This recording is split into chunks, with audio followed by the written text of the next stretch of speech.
여러분들은 로또의 당첨을 꿈꾸며 로또를 구입해 보신 적이 있으십니까? 설교 시작부터 보면 로또 이야기인가 싶으실 텐데요. 실은 로또를 구입하시는 분들의 믿음이 보통 믿음이 아니기 때문입니다.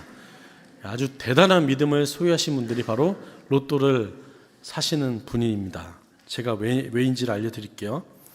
로또에 당첨되려면은 무려 6개의 번호를 모두 다 맞춰야 되는데 그 확률이 무려 800만 분의 1을 뛰어넘습니다. 800만 분의 1. 그럼에도 불구하고 로또를 구매하는 이유는 800만 분의 1의 확률을 뚫고 당첨되는 사람이 있기 때문이죠. 네.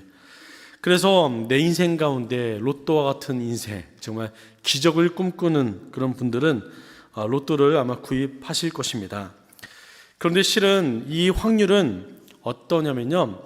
800만 분의 1 하면 잘 와닿지 않잖아요. 근데 이 800만 분의 1이 어떤 확률이면은 어떤 사람이 길을 가다가 갑자기 번개를 맞았습니다. 근데 번개를 맞았는데도 불구하고 죽지 않고 살아났는데 그 사람이 또다시 번개를 맞을 확률보다도 낮은 게 로또에 당첨될 확률이라고 합니다.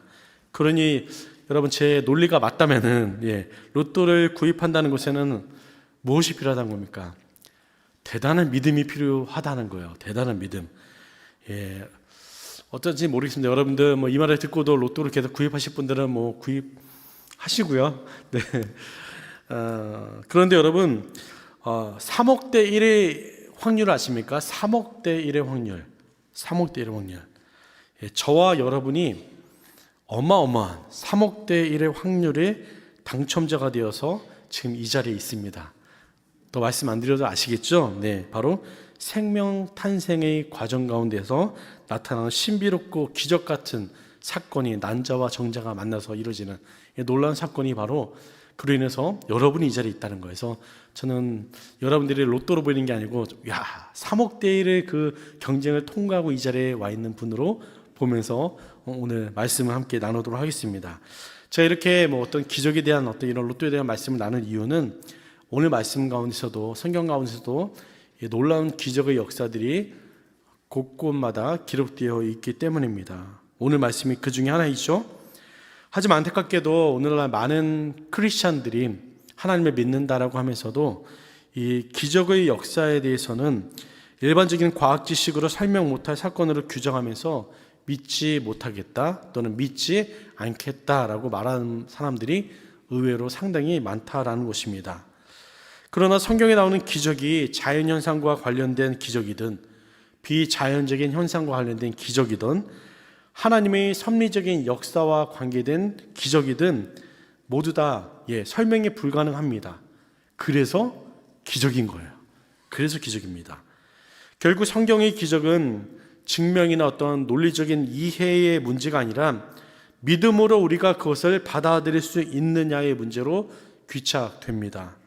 저 온 우주 만물과 역사를 주관하시고 다스리시는 하나님의 주권 하에 발생될 수 있는 초자연적인 사건들이라는 것이죠. 그렇기 때문에 우리가 읽은 성경책 가장 첫 번째 페이지인 창세기 1장 1절에 무엇이라고 하나님께서 선포하고 시작을 하십니까? 무슨 말씀이 기록되어 있죠? 태초에 하나님이 천지를 창조하시니라. 아멘. 하나님께서 온 우주 만물을 창조하시고 다스리시고 계시는 분임을 우리가 믿는다면은 성경에 기록되어 있는 다른 기적적인 현상들, 예수님의 성육신 사건을 비롯한 오늘 말씀에 나오는 이 기적까지도 우리가 믿지 못할 것이 없다라는 것입니다. 오늘 함께 예배하는 모든 우리 분들이 그러한 믿음 있기를 간절히 축원합니다. 오늘 우리가 읽은 말씀은 선지자 엘리야와 사르밧 과부의 이야기입니다. 너무나 우리가 잘 아는 말씀이죠. 먼저 오늘 말씀은 핵심 스토리를 나누기 전에 전체적인 좀 줄거리를 말씀드릴 필요가 있을 것 같습니다. 솔로몬 왕 이후에 안타깝게도 이스라엘은 남북 왕조로 분열이 되었고요. 북왕조는 여로보암에 의해 또 남왕조는 르호보암에 의해서 통치를 받게 됩니다. 그리고 오늘 말씀에 등장하는 선지자 엘리야는 북왕조, 북이스라엘에서 활동하던 선지자였습니다. 북이스라엘은 여로보암에 이어서 오므리, 그다음에 오므리의 아들이었던 그 당시 가장 악명 높았던 왕이죠. 바로 아합 왕. 여러분들이 많이 들어보았을 그 아합 왕이 통치하던 때입니다.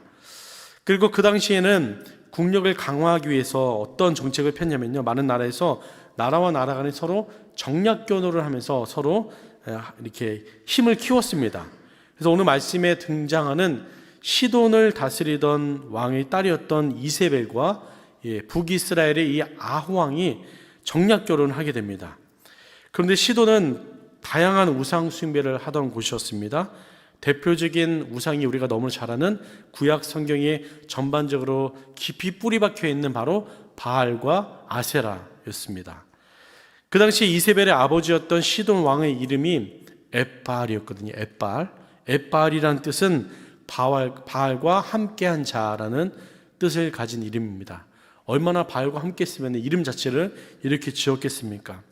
그만큼 이 아합 왕이 이세벨과 결혼한 이후에 그에 대한 결과는 뻔하죠. 북이스라엘에 이 바알과 아세라를 섬기는 수많은 그 신전들과 산당과 많은 이들이 몰려들게 되면서 결국에는 멸망의 길을 걸어가는 것을 보게 됩니다. 자, 그런데 우리 바알이 상징하는 것이 무엇입니까? 바알 하면은 그 당시에 믿었던 것이 그 사람들이 풍요와 다산을 상징하는 것으로 여겼고요. 그 중에서도 비를 관장하는 신이라고 여겼습니다. 이것을 알아야 하는 이유가 바로 오늘 말씀에 등장하는 열왕기상 17장을 보면은 엘리야가 오늘 읽지는 않았지만 1절 말씀부터 보면은 무엇이라고 선포하면요, 이 땅에 수년 동안 비가 내리지 않을 것이다라고 선포하고 있기 때문입니다. 이것이 무엇을 의미합니까? 누가 참된 신인가를 가려보자라는 거예요. 결국은요, 그죠? 너희들이 말하는 그 바알이라는 신이 진짜 신인가, 내가 너희의 진짜 하나님인가를 가려보자라는 것을 알게 하기 위해서 이렇게 선포를 한 것입니다. 그리고 말씀대로 수년 동안 비가 내리지 않습니다. 그리고 하나님께서는 엘리야를 그릿시냇가, 요단강 동편에 있는 우리 그릿시냇가로 가서 숨으라고 말씀합니다. 지도를 한번 보여주시겠어요? 네. 그리고 그릿시냇가에 숨는 동안에 까마귀를 통해서 먹을 것을 공급하시는데, 그릿시냇가의 물도 결국에는 이 가뭄으로 인해서 마르게 되자 하나님께서는 엘리야를 어디로 보내시냐면요, 시돈의 지역에 포함되어 있는 이 사르밧이라는 곳으로 가라고 말씀하십니다. 지도에는 표시되어 있지 않지만 맨 위에 지금 보면 사르밧이 있죠. 그 밑에가 두로라는 지역이고요. 우리가 보통 두로와 시돈 얘기하지 않습니까? 두로와 시돈 사이에 위치하고 있는 곳이 이 사르밧입니다. 사르밧은 시돈에 속한 동네라고 보면 될 것 같습니다. 그리고 나서 사르밧 성문에서 엘리야는 과부를 만나게 됩니다. 하나님께서 준비하시고 예비하신 과부를 만나게 되죠. 그 만남을 통해서 놀라운 하나님의 일이, 기적의 역사가 나타나는 것이 오늘 말씀 전반에 흐르는 그 전에까지 보게 되는 전체적인 어떤 맥락이라고 보면 되고요. 저는 이제 오늘 말씀을 여러분들에게 나눌 때에 오늘 말씀에 등장하는 세 인물을 중심으로 세 인물의 관점으로 함께 말씀을 나눠보자 합니다. 첫 번째는 하나님의 관점에서 오늘 말씀을 좀 살펴보고요. 두 번째로는 엘리야의 관점에서, 세 번째로는 사르밧 과부의 관점에서 오늘 말씀을 한번 조명해 보려고 합니다. 첫 번째로 하나님의 관점에서 먼저 좀 살펴보면요, 하나님께서는 하나님이 어떤 분이신지를 그들에게 알리고자 하는 목적으로 그들에게 이렇게 행하시는 것을 보게 됩니다. 말씀드린 것처럼 시돈 사람들이 믿고 있는, 또 북이스라엘 백성들조차도 믿게 된 그 바알이라는 신이 진짜 신이 아니라 여호와 하나님, 내가 너희의 하나님임을 다시 한번 선포하며 알게 하기 위한 목적이었다는 겁니다.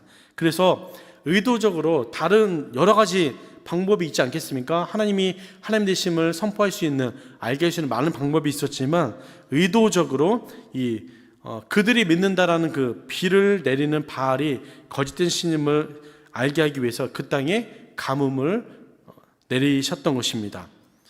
이세벨로 인해서 그 당시에 시돈뿐만 아니라 사마리아에서도 하나님을 섬긴다고 말하면서 동시에 거짓된 이 바알을 섬기던 자들이 얼마나 많았는지 모릅니다.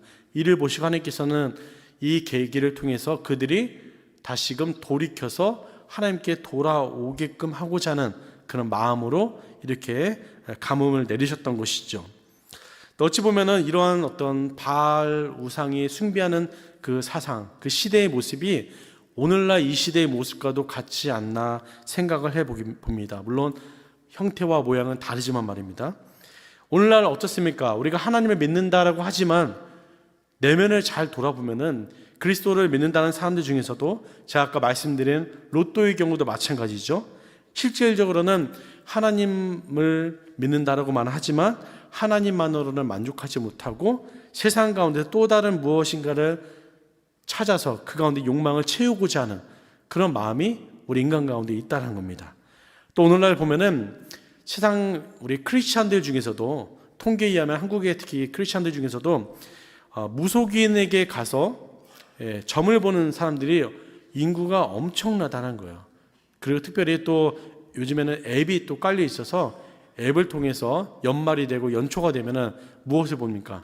신년 운수를 보고 동서남북 어느 지역을 가야지 축복받는지 어느 지역에다가 비즈니스를 오픈해야 되는지 그런 걸 물어보면서 어떤 마음의 안정을 찾고 만족함을 누린다는 거예요. 하나님을 믿는다 하면서도 다른 한편으로는 오늘 말씀에 나온 것처럼 바알을 섬긴 것 같은 그러한 삶을 살고 있는 모습이 오늘날 우리의 모습일 수도 있다라는 것입니다.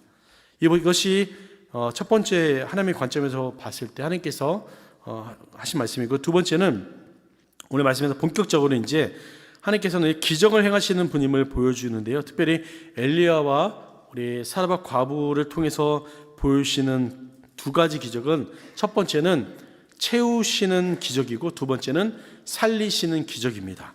그래서 오늘 설교 제목을 채우시는 하나님, 살리시는 하나님이라고 정했습니다. 한번 여러분 따라해 주시겠어요? 우리 채우시는 하나님, 살리시는 하나님. 네, 그 하나님이 우리가 믿는 하나님이십니다. 믿으십니까? 아멘. 네. 먼저 채우시는 하나님에 대해서 한번 살펴보겠습니다. 우리 하나님께서는 그릿시내가에서 엘리야를 먹이셨습니다. 그 방법은 까마귀를 통해 음식을 가져다주는 방법이었죠. 더 놀라운 사실은 이 사르밧 과부를 통해서 행하신 일인데요. 우리 바알이라는 거짓된 우상을 믿고 있던 수많은 시돈 사람들은 자신들이 섬기는 바알이 하늘에서 비를 내리지 않으면은 어떻습니까? 아무것도 할 수 없는 상황이에요. 우리 농경 사회였기 때문에 아무것도 할 수 없었지만 여호와 하나님께서는 그 상황 가운데서도 하늘 문이 닫혀 있는 그 비가 내리지 않은 상황 속에서도 없는 것을 있게 하시며 밀가루와 기름을 채우시는 하나님이심을 오늘 말씀을 통해서 보여주고 있는 것입니다.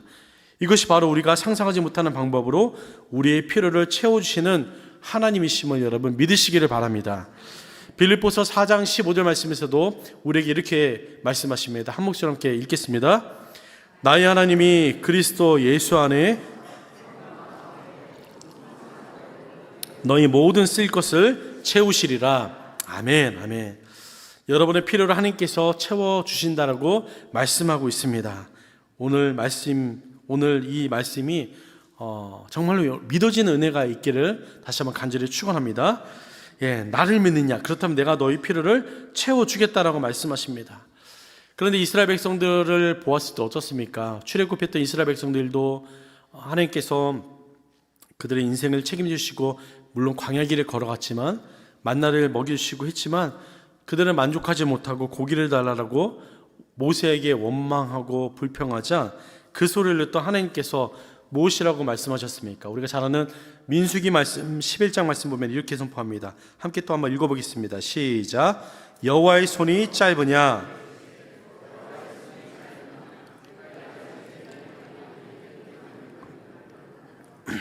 네, 아멘. 그 누구도 상상하지조차 못한 방법으로 메추라기를 바람을 통해 불어서 그들에게 먹이셨던 하나님, 이분이 바로 우리가 믿는 하나님이시란 겁니다. 그래서 하나님께서는 우리의 필요를 아시고 우리가 생각하지 못한 놀라운 방법으로 우리의 필요를 채우시는 분이심을 다시 한번 여러분 믿으시길 바랍니다. 두 번째로 기적의 하나님은 바로 살리시는 하나님이십니다. 살리시는 하나님. 마치 하나님께서 작정이라도 한 것처럼 한 가지 기적만 보여줘도 너무나 감사한데, 이 사르밧 과부는 무려 그가 인생을 사는 동안 두 가지의 놀라운 기적을 경험합니다. 그죠? 이 두 번째 기적은 바로 자신의 아들이 병들어 증세가 심히 위중하여서 숨이 끊어졌는데 엘리야가 사르밧 과부의 그 아들을 달라해서 죽은 그 아들을 살리시는 사건이 오늘 말씀에 기록되어 있습니다. 엘리야가 간절히 하나님 앞에 기도했을 때에 하나님께서 그의 기도를 들으시고 그 아이가 살아나는 놀라운 기적을 선포하고 있는 것입니다. 하나님은 우리의 필요를 아시고 또 먹이시고 입히시고 채우시는 분일 뿐만 아니라 죽은 자도 살리시는 하나님이십니다. 물론 사르밧 과부의 아들도, 그리고 우리가 잘 아는 나사로도 살림을 받지만 다시금 또 결국에는 육체의 죽음을 맞이하게 되었지만, 궁극적으로 봤을 때 예수님께서 죽음의 권세를 이기시고 부활하시사 부활의 첫 열매가 되어주셨고, 예수 그리스도께서 다시 이 땅에 오실 때에 그를 믿는 모든 자는 부활의 옷을 입고 영원한 생명을 누리게 될 것입니다. 여러분, 이것이 우리가 믿는 복음이지 않습니까? 그래서 로마서 4장 17절 우리 하반절 말씀에서는 이렇게 아브라함이 자신의 믿은 바가 무엇인지를 분명하게 선포합니다. 함께 읽어보겠습니다. 하나님은 죽은 자를 살리시며 없는 것을 있는 것으로. 아멘, 아멘. 이 고백이 저와 여러분의 믿음의 고백 되기를 간절히 축원합니다. 이처럼 하나님은 채우시는 하나님이시요 살리시는 하나님이십니다. 자, 이것이 하나님의 관점에서 하나님께서 이 사건을 통해서 알리고자, 보여주시고자, 깨닫고자 하시는 하나님의 의도였다면, 이번에는 엘리야 선지자의 관점에서 함께 다시 한번 이 말씀을 좀 살펴보겠습니다. 엘리야 선지자 같은 경우 하나님의 부르심을 받고 하나님의 일을 하는데, 우리가 먼저 인정할 수밖에 없는 것은 하나님의 일을 한 가운데도 여전히 고난이 있다는 사실이에요. 고난이 있다. 고난이 있다. 그리고 때로는 하나님께서 하시는 일을 이해할 수 없다라는 사실입니다. 고난도 있고 이해할 수 없는 방법을 하나님께서 역사하신다는 거예요. 참으로 불편한 진실이지만 우리는 인정해야 합니다. 오늘 말씀을 다시 한번 보면은 하나님께서 그릿시냇가로 엘리야를 보내십니다. 근데 여러분, 그릿시냇가는 정말로 아무것도 없는 곳이에요. 아무것도 없어요. 그러기 때문에 사람도 아니고 오죽했으면 까마귀를 보내서 엘리야를 먹이셨겠습니까? 그런데 그릿시냇가마저도 물이 다 마르게 됩니다. 그러자 하나님께서는 엘리야에게 시돈 땅인 사르밧으로 가라라고 말씀하십니다. 엘리야의 귀를 아마 의심케 하는 말이었을 거예요. 왜냐하면 엘리야가 지금 아합 왕에게 선포했잖아요. 내 말이 없으면 수년 동안 비도 이슬도 있지 아니하리라고 선포한 그 마당에 이스라엘 안에 안전한 곳이 아닌 시돈이 어느 지역이라고요? 사르밧이 아합의 아내인 이세벨의 고향이 정말 시퍼렇게 눈을 뜨고 지금 잡아 죽이려고 하는 이 상황 가운데 있는데, 그 가운데에 엘리야를 보내시고 있는 겁니다. 하지만 엘리야는 어떻게 반응합니까? 믿음으로 반응하고 순종하며 나아갈 때에 하나님의 놀라운 기적을 경험하게 되었다는 사실입니다. 여전히 고난은 있어요. 그리고 여전히 이해할 수 없는 상황이 있다라는 겁니다. 하지만 중요한 것은 하나님의 말씀 앞에 우리가 순종하며 나아가느냐, 그것이 우리에게 주어진 숙제라는 것입니다. 엘리야가 마음이 편했겠습니까? 아마도 두렵고 걱정되고 염려하는 마음으로 사르밧까지 갔을 것입니다. 가까운 거리도 아닙니다. 다시 또 요단강을 건너서 무려 100km를 가야 하는 그러한 거리였습니다. 더욱이 그를 맞이하는 사람이 누구입니까? 힘과 권력과 부를 가지고 있는 자도 아니었고요, 풍족한 음식도 정서적으로 그를 따뜻하게 보호해주고 환대를 해줄 수 있는 자도 아닌 이방인 여인이요 과부였습니다. 도와줘도 모자랄 판에 과부에게 가서 양식을 얻어야 하는 입장이었다는 거예요. 그러나 엘리야는 말씀에 순종하여서 그릿시냇가에서 사르밧으로 이동했다라는 것입니다. 여러분, 명심하시기 바랍니다. 하나님께서 우리 인생 가운데 이러한 때가 있어요. 무엇인가 문을 닫는다라고 생각하는 경우가 있을 수 있습니다. 하지만 하나님께서 우리 인생 가운데 하나의 문을 닫으시면은 또 다른 새로운 문을 반드시 하나님의 때에 열어주신다는 사실을 여러분 믿으시길 바랍니다. 그러게 우리는 하나님께서 행하실 일을 기대하면서 하나님께서 행하실 일을 하나님께 맡기고 엘리야처럼 우리가 해야 될 것은 말씀에 순종하여 나아가야 하는 그 믿음과 순종의 삶을 살아야 한다는 것입니다.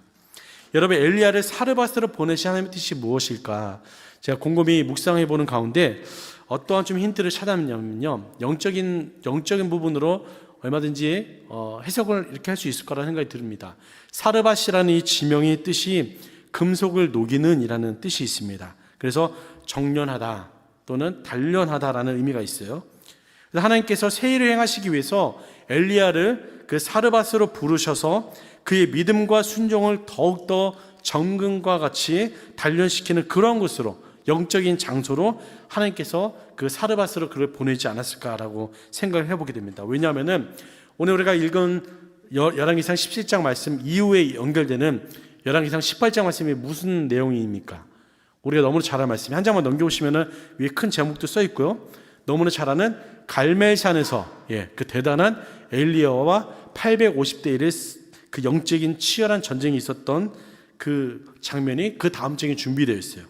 그 전쟁이 준비되기 바로 전에 하나님께서 엘리야에게 원하시던 것이 무엇이겠습니까? 바로 이 믿음과 순종에 대한 더 이렇게 단련이 필요했던 것이죠. 이처럼 하나님께서 우리에게 무엇인가 큰 일을 맡기시기 전에 우리에게 주시는 훈련이 바로 이 믿음과 순종 훈련이라는 것입니다. 여러분, 어느덧 2025년도 11월입니다. 이제 2달밖에 남지 않았는데 여러분의 믿음의 순도와 순종의 깊이는 얼마나 올 한 해 동안에 더욱더 단단해지고 더욱더 깊어지셨습니까? 혹시 매년 해는 바뀌고 있는데 재작년이나 작년이나 올해나 똑같은 어떤 신앙의 자리에 있으면서 신앙의 연수만 혹시 늘어가고 있지는 않습니까?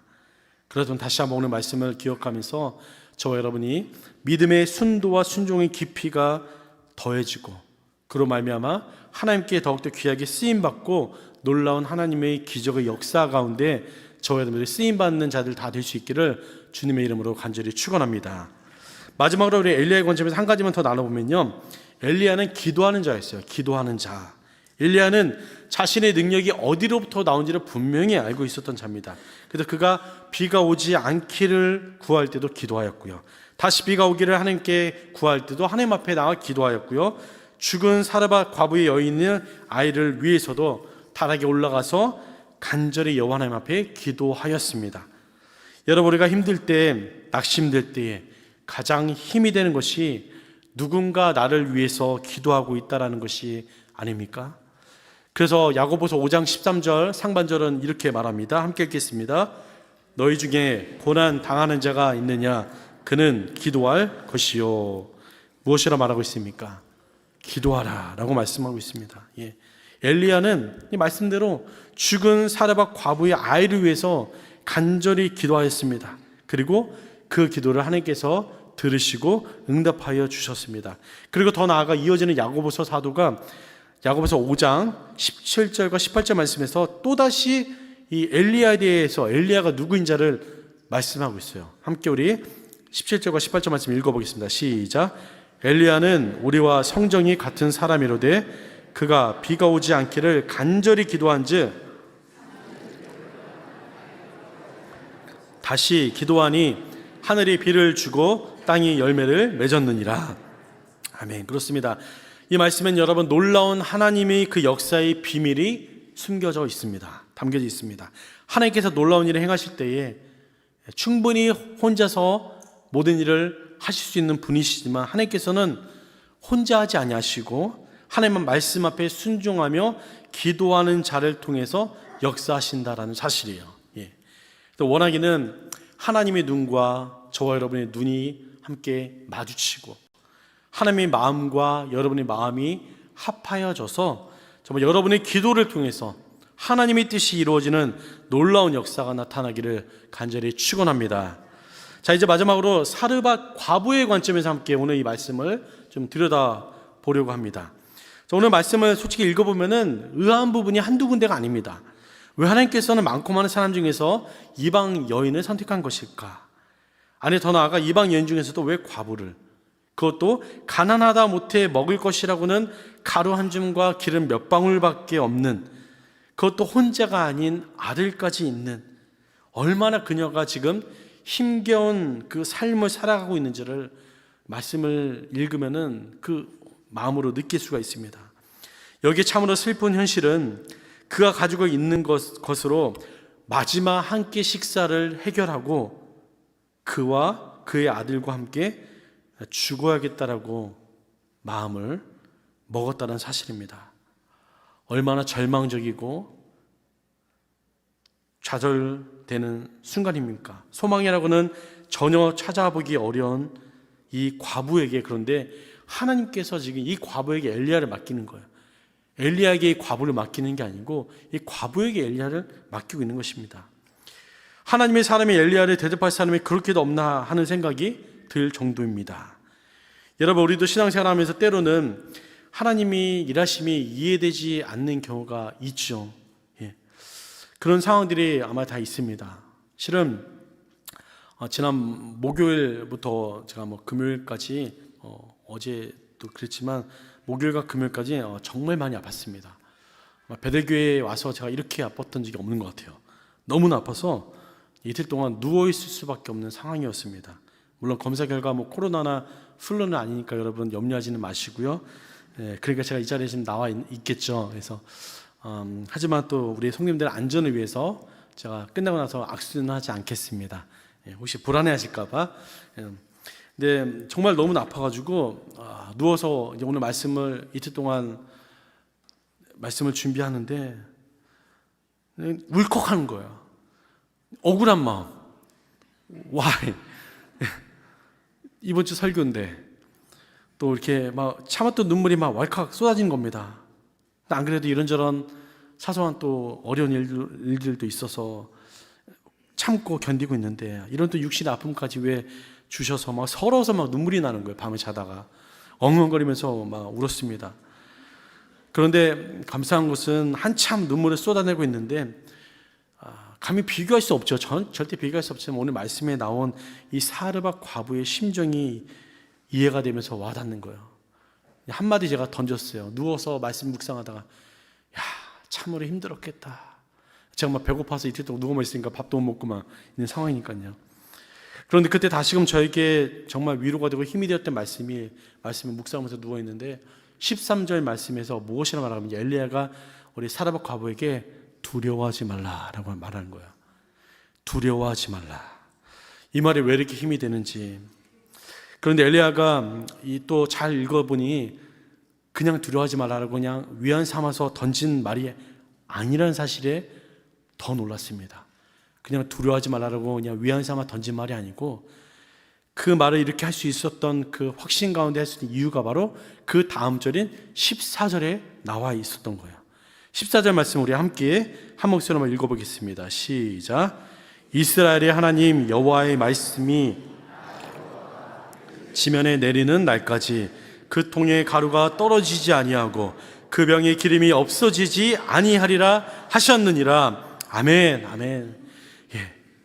여러분 13절에서 두려워하지 말라라는 이 선포와 함께 이어지는 14절 말씀이 과부에게는 복음이었어요. 이것이 복음이에요. 죽을 것 같은 그 현실에서 하나님이 너희 생명과 너희 아들의 생명을 지켜주실 것이라는 약속의 말씀이었기 때문입니다. 여러분 여기서 중요한 것은 이 하나님의 약속의 말씀을 들었어요. 근데 과부가 믿느냐, 믿지 않느냐가 중요합니다. 여러분 하나님의 말씀이 아무리 주옥 같을지라도 중요한 것은 그것이 나에게 믿어질 때에 하나님의 놀라운 역사가 나타난 줄 여러분 믿으시길 바랍니다. 말씀의 능력이 되어서 기적같이 나타난 것은요, 그 말씀이 아무리 주옥 같을지라도 다른 사람에게 주시는 말씀이 아니라 나에게 주시는 말씀이구나라는 것을 깨닫고 그 말씀 앞에 믿음으로 순종하며 나아갈 때에 그 말씀이 능력의 말씀, 기적의 말씀이 된다는 사실이에요. 그런데 사르밧 과부의 반응을 보세요. 사르밧 과부의 반응이 무엇입니까? 15절과 16절 말씀 다시 함께 읽겠습니다. 시작. 그가 가서 엘리야의 말대로 하였더니 그와 엘리야와 그의 식구가 여러 날 먹었으나 여호와께서 엘리야를 통하여 하신 말씀 같이 통의 가루가 떨어지지 아니하고 병의 기름이 없어지지 아니하니라. 아멘, 아멘. 그 여인은 엘리야의 말이 믿어졌습니다. 그죠? 믿어졌기 때문에 엘리야의 말대로 하였더니, 그죠? 그러더니 여호와께서 엘리야를 통해 하신 말씀 같이 어떻게 했다고요? 통에 가루가 떨어지지 않냐고 병의 기름이 없어지지 않는 놀라운 축복을 경험하게 된 것입니다.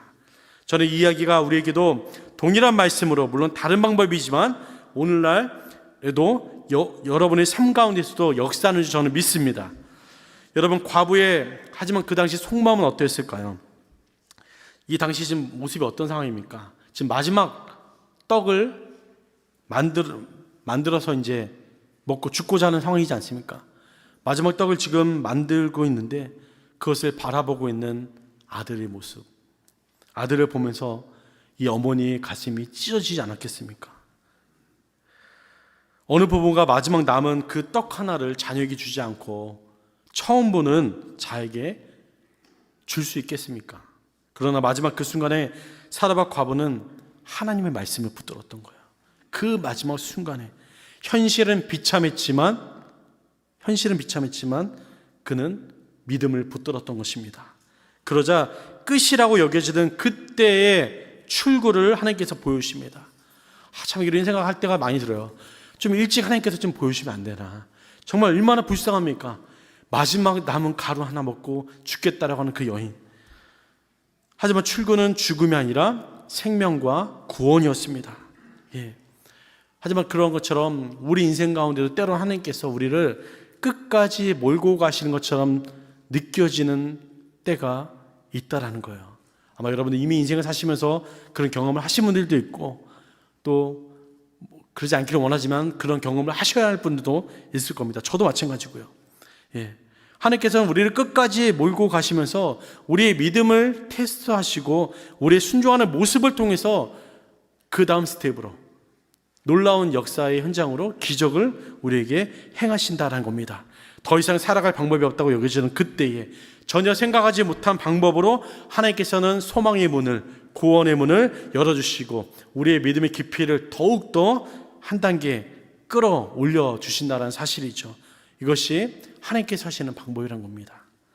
여기서 오늘 말씀을 마무리해도 무리가 없겠지만 조금 더 말씀을 드리자면 얼마 지나지 않아서 어느 날 과부의 아들이 병에 걸려 죽습니다. 말씀드린 것처럼. 그런데 언제 그러냐는 듯이 우리 인간의 연약함이 다시 한번 또 나타나요. 또다시 원망과 불평을 이 사르밧 과부가 하고 있습니다. 그리고 결국에는 하지 말아야 할, 내뱉지 말아야 할 말까지 엘리야에게 하고 있어요. 뭐라고 말씀하고 있냐? 내 아들을 죽게 하려고 내게 오셨나이까? 라고 말하고 있어요. 와, 여러분 이 말을 들으니 엘리야의 심정이 어땠을까요? 막 비수를 막 꽂는 말이 아닐까요? 예. 그런데도 불구하고 엘리야는요 또 믿음이 대단해요. 그 상황에서도 엘리야가 바라봤던 것은 죽은 그 영혼, 그 아이를 바라보고 있었던 거예요. 예, 이런 말, 어떤 감정적인 그런 것에 소모하는 것이 아니라 하나님과 이 아이를 바라보면서 어떻게 합니까? 다락에 올라가서 하나님 앞에 부르짖어 기도하였죠. 그러자 그 아이가 다시 살아나는 기적을 경험하게 되었습니다. 바로 이때 놀라운 기적을 경험한 사르밧 과부의 고백이 담긴 24절 말씀 함께 한번 읽어보겠습니다. 시작. 여인이 엘리야에게 이르되 내가 이제야 당신은 하나님이 사람이시요 여호와의 말씀이 진실한 줄 아노라 하니라. 여러분 과부가 뭐라고 말했을까? 이제야 라고 말했어요. 이제야라뇨. 그렇다면 여러분 지금까지는요 마지막 음식을 먹고 죽이려고 했던 그 과부와 그 아들을 살려주셨는데 채우시는 하나님의 기적을 지금도 경험하고 있는데 언제부터인가 그 기적이 더 이상 기적으로 느껴지지 않고 당연한 것으로 여겨졌기 때문에 감사함을 잃어버렸습니다. 감사함을 잃어버렸어요. 많은 분들이 이런 기적을 경험하기 원합니다. 그런데 잘 생각해 보면 우리는 이미 놀라운 기적을 매일의 삶 가운데 이미 누리고 살고 있습니다. 여러분, 존재 자체가 이미 말씀드렸던 것처럼 이미 3억 대 1의 확률을 뚫고 여러분 이 땅에 태어나 있는 거예요. 지금 여러분 대단한 확률이에요. 여러분 3억 대 1. 그리고 그 중에서 여러분들은 하나님께 선택받아 부름받은 하나님의 자녀라는 사실. 여러분, 이것만큼 이보다 더 큰 기적이 여러분 우리 인생 가운데 어디 있겠습니까? 그런데 문제는 우리가 그 기적을 기적이라고 여기지 못하고 살게 될 때에, 그것을 당연하다라고 여기며 살게 될 때에 문제가 늘 발생한다는 거예요. 오늘 말씀 가운데 우리 사르밧 과부에게 임한 우리 기적도 마찬가지였습니다. 밀가루와 기름이 채워지는 그 기적, 자연현상으로는 도무지 설명할 수 없는 기적을 경험하고 있는데, 시간이 얼마 지나자 더 이상 병과 그 통의 문을 열 때마다 가득 차 있는 것을 보고도 놀라지 않습니다. 이상하게 여기지도 않습니다. 감사하게 여기지도 않습니다. 오히려 비어있을 때 놀랄 것입니다. 왜 비어있는지 화가 나고 불평을 할 것입니다. 이것이 바로 기적이 더 이상 기적이 아닌 당연한 것으로 여겨질 때 나타나는 현상이라는 것이에요. 그리고 이것이 바로 우리가 근본 원인은 감사함을 잃어버렸을 때 나오는 현상입니다. 여러분, 우리가 살아가면서 당연한 게 어디 있습니까? 당연한 게 어디 있어요? 오늘도 우리가 호흡하며 살고 있다는 거, 이렇게 건강 주셔서 하나님 앞에 나와서 예배 드릴 수 있다는 거, 우리의 손가락 10개가 마음대로 이렇게 움직일 수 있다는 거, 여러분 이게 당연하다고 생각하십니까? 여러분, 놀라운 소식 알려드려요. 이렇게 우리가 10가지의 손가락을 움직일 수 있다는 게 이 한순간 1초 2초 사이에 무려 17,000개의 신경의 네트워크가 작동하고 있다는 거야. 놀라운 사실이야. 기적이지 않습니까? 당연한 게 아니라는 거예요. 손가락 하나 꾸미고 피는 것조차도 이 놀라운 기적입니다. 그에 대한 여러분 감사함이 있으십니까?